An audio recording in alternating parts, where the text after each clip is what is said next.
This October, a new anime will begin airing. For anyone who knows anything about how anime seasons work, this is not at all surprising. And once again, it's an Isekai based on a series of light novels. Again, for anyone who knows anything about anime, this is not surprising. You see, every year, dozens of new anime are produced that basically serve as advertisements for the light novels the anime are based on. And apparently, it's working. Because Kadokawa, one of the largest book publishers in Japan, produced over 40 anime this year. It's not only working in Japan, but in America as well. In fact, some people, like yours truly, will hear about an upcoming anime, get curious about it, and buy the first volume of the light novel series so they can know what they're in for. Today's video is on the upcoming anime, Reincarnated as a Sword. Before we get started, I'd like to quickly ask you to like and subscribe. I've been very happy with the growth this channel has had so far, and I'm excited to see where we're going. If you're looking for ways to support the channel directly, you can head on over to patreon.com/Danon. There are a variety of tiers. You can sponsor a video or join our manga club.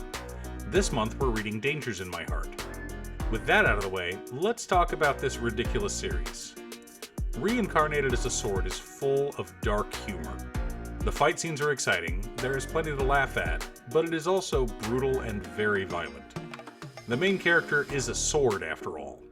Before the series begins, we find out he was a salaryman on his way home from work one night when some rich idiot in a red sports car was looking at his phone instead of where he was going. So, no truck-kun this time, but still a pedestrian killed by a vehicle. After a bit of experimentation with his new skills, he discovers that he can move himself via telekinesis. He also discovers that destroying the crystals inside of monsters helps to raise his level and makes him more powerful. Eventually, he meets up with a little slave girl named Fran. Fran is a stone-faced and borderline sociopathic 12-year-old cat girl. Which makes sense, she was a slave after all. Empathy and care for fellow living creatures is a learned skill, and it's hard to develop empathy for anyone who enslaves you and treats you like dirt. The sword's reaction and relationship with her is exactly what I'd hoped for when I first picked up this light novel.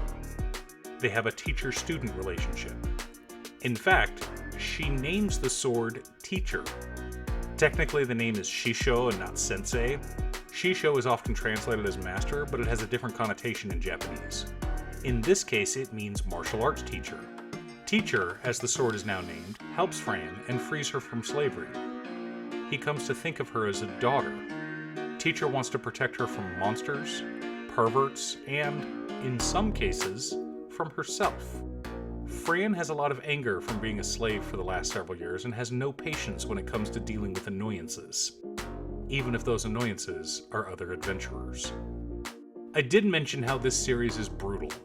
Reading violence is never as visceral as witnessing violence, though. When you read a sentence about how the sword stabs someone through the face, it's not nearly as gory as watching it can be. There will be blood in this series. Lots of it. So if that bothers you, you may want to stay away.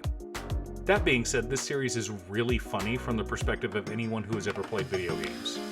Teacher has a great deal of fun chasing down monsters, referring to them as his sweet little chunks of experience points. In his mind, monsters are nothing more than game tokens. And to be honest, leveling up by killing monsters is a lot more satisfying than getting promoted after doing spreadsheets for years. Fran, as his wielder and student, develops a similar mindset. So this series won't be a lighthearted romp, but it also won't be completely dark either. There's plenty of humor to go around, and I'm excited to watch it when it starts airing this fall. If you want to read ahead in the light novels, there are 10 of them translated and available on Bookwalker. Link in the description below. Thanks for tuning in. Once again, a huge shout out to my editor Cute Stuff. I couldn't make these videos without her. If you'd like to hire her to edit your own videos, there's a link to her Fiverr page below. Also, if you're looking for Commander content, I've started a new channel, Commander by Danon. I'd like to give a quick shout out to all of my patrons, Waffles, Jiraiya, Nick, Danny, Muffins, Casey, and Marcus. You guys are awesome. I post new anime and manga related content every Monday, or you can click here for more videos. Thanks for watching, and I'll see you all again next time on Musings by Danon.